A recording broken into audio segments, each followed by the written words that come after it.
welcome back to the shop. I've decided that I'm going to cut my videos up into segments, parts, as it were. My videos have been long. People don't watch; they watch like a couple minutes and they click on. I get that. I'm kind of new to this YouTube thing, and I understand that shorter segments make more sense and break the video up. So this is going to be segment one, or part one, of making 4 shutters for my sister-in-law for her house.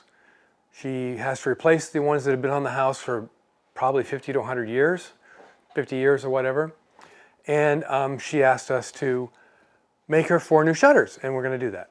So without further ado, part one, 4 new shutters for my sister-in-law's house.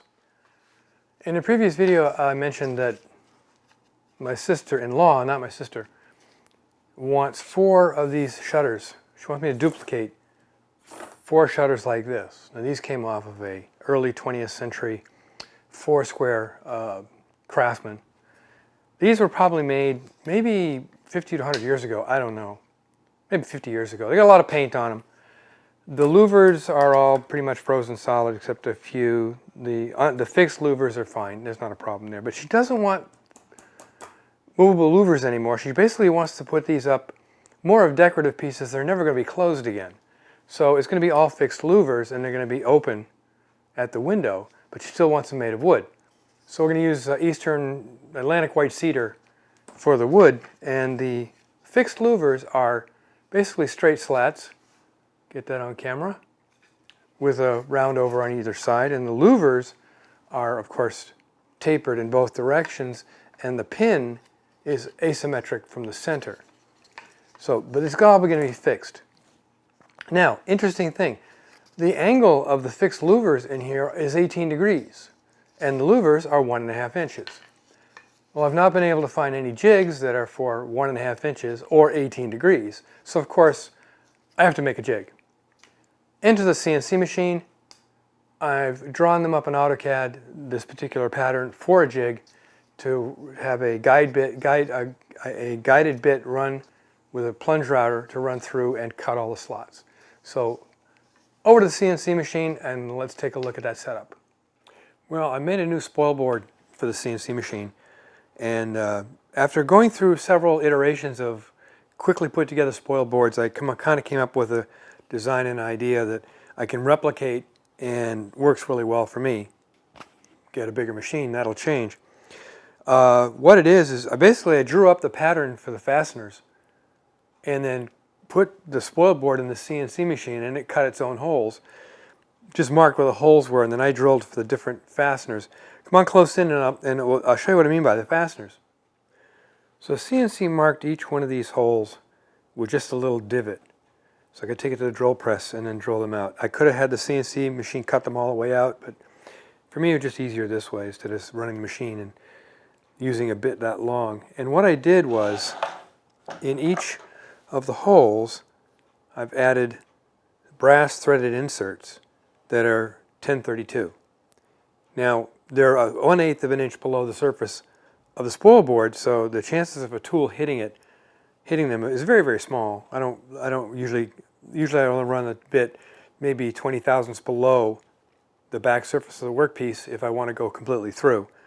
But because they're brass and the cutters are all carbide end mills, that'll cut right through the brass without a problem. And I won't even know it's there. And it's indexed on 4 corners for fastening down to the CNC machine. And it indexes very, very, very straight. Now, this is the first workpiece that's going on here, and this is going to be the jig for the cutting the slots for the louvers in the shutters. And I'm fastening it down with homemade clamps. They sit like this, and a 1032 screw with a washer. Screw it down and holds it nice and tight. I index this edge to this edge, and I mark the center of the workpiece. That's my indexing point, or my datum, where all my CNC jobs start from. I start them all from the center of the workpiece. It's a lot easier for me than going to a corner. Since this is a jig that I'm doing both sides, right and left, down either side of this. The deciding factor of accuracy is actually the fence that I attach to this, so I can attach it to the wood and cut everything. So it doesn't have to be 100% down to the millimeter, but it'll be damn close enough for what I need to do. Oh yeah, you can see where I kind of ran into that with a cutter one day. That's why your clamps and everything should be made of soft material. All right, so let's get this jigged up and we'll set it up in the CNC machine. So I don't think you can see the center mark here, but what I'm going to do is I'm going to lower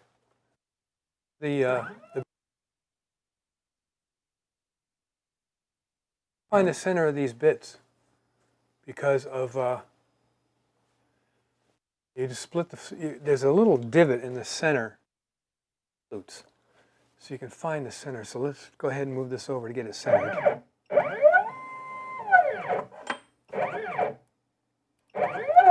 Oops, too far.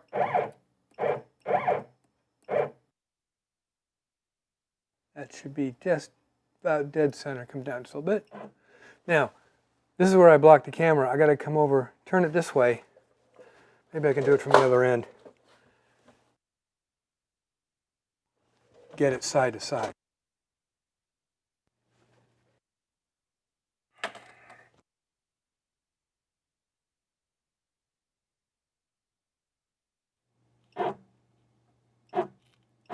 There it is. So that's just about centered.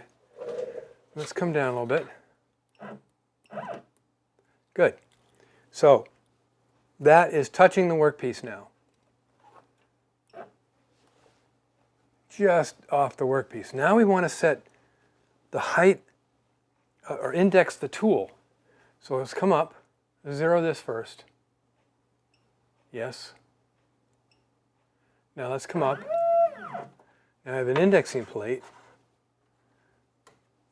And what this does, it actually gives you a perfect index to the top of the workpiece from the tool, from the cutting tool itself. There we go, down flat. So I go to plate on the controller. Let me show you what I'm doing here. So I'll go plate on controller, prepare the touch plate. Okay, so what I do is I bring it up to touch the tool, and it knows, okay, you're right over the tool. Okay, now it's going to index it. It's coming down. You can't see it's not on camera, but it comes down and touches the tool. Okay, now I'll repeat that for the camera.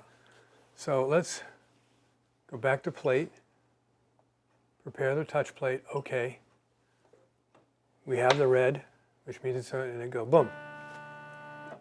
Boom. Now it knows exactly where the surface of the workpiece is, down to the split millimeter. So now, let's cut some parts out. Well, here it is. This is the jig. Cut it out. Slots are done. There's a right and a left. I'll cut this down the middle, put a fence on either side so it sits in the correct location on the workpiece to cut the slots in the right place.